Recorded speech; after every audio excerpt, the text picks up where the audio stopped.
Okay, let's go. We got 10 minutes to do this.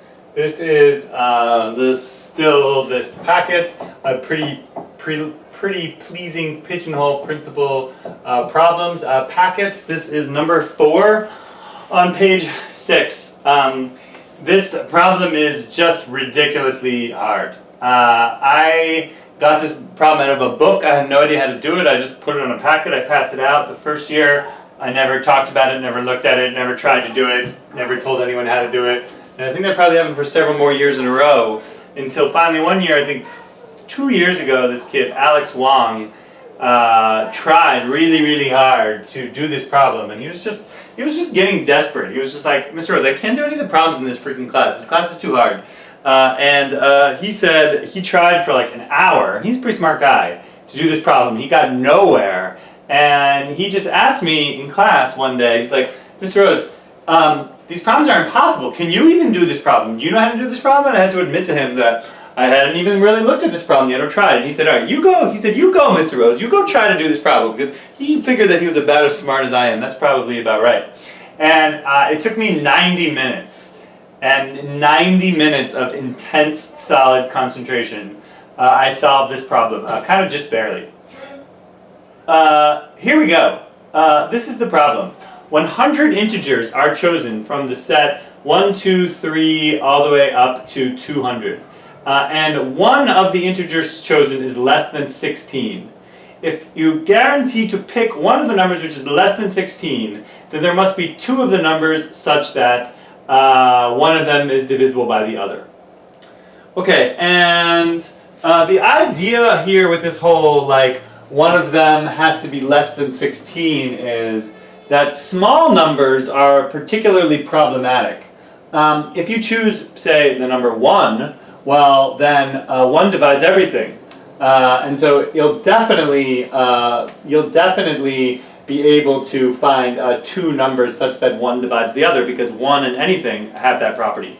And if you pick 2, then also, since 2 divides all the even numbers, then it should be pretty easy to find 2 and any of the even numbers in this set, such that 1 divides the other. And so small numbers are particularly disastrous if you are trying to avoid having the property that there are 2 numbers such that 1 divides the other. And so what this theorem says is, if you pick at least one small number, where in this case small means less than 16, then you're guaranteed to have this property. Okay.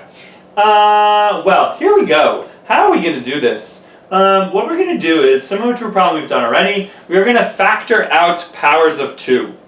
And what we're going to do is we're going to construct these by factoring out powers of 2. Then we take, for every number, we apply the fundamental theorem of arithmetic, and we express that number as powers of 2 times the product of all the other odd primes, which is in fact odd.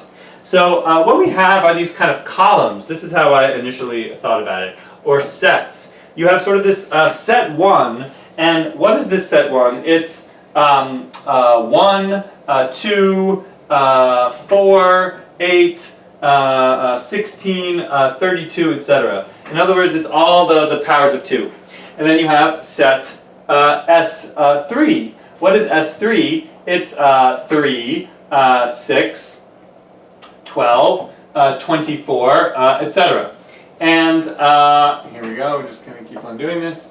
Then you have set S4, which is 5, 10, 20, 40, I might need to go higher here, 48, 64, okay, and I see already that I'm not going to finish this in time, because I have to go in a second, but, so here's S5, this is, sorry, this is not S4, this is S5, and this would be S7. In other words, for every single, so factor out all the powers of 2, and then consider the numbers in these kind of columns like this, 28, etc. Okay, how far out do we go? Pretty far out. Well, I'll just go a couple more steps. S9, 9, 18, 36, S11, 11, 22, 44, etc. Okay, and here is the key insight. The key insight, I guess, or an initial insight, is that you can't ever pick two numbers from the same column. Because what are these columns? These columns are just, it's every odd number, basically, and all of its, well, it's, how do we say this? It's every odd number, and it's multiplied by various powers of 2. And so if you take any two numbers from one of these columns, then they are going to be I guess the smaller number automatically divides every higher number up in this column. And so if we have, I should mention I'm going to be proving the contrapositive. And the contrapositive, to show that having chosen 100 numbers and one of them is less than 16, that there are two such that one is divisible by the other, what I'm now going to do instead is, I guess it's sort of a proof by contradiction, I'm going to suppose that no two of the integers has the property that one divides the other, and I will prove that then we must not have taken any of the numbers 1 through 15. And so factor every one of the 100 numbers into this form, where it's like leading powers of 2. So for every single number n, express it as some power of 2 times the product of all of the odd prime factors. And we see that that partitions every single number.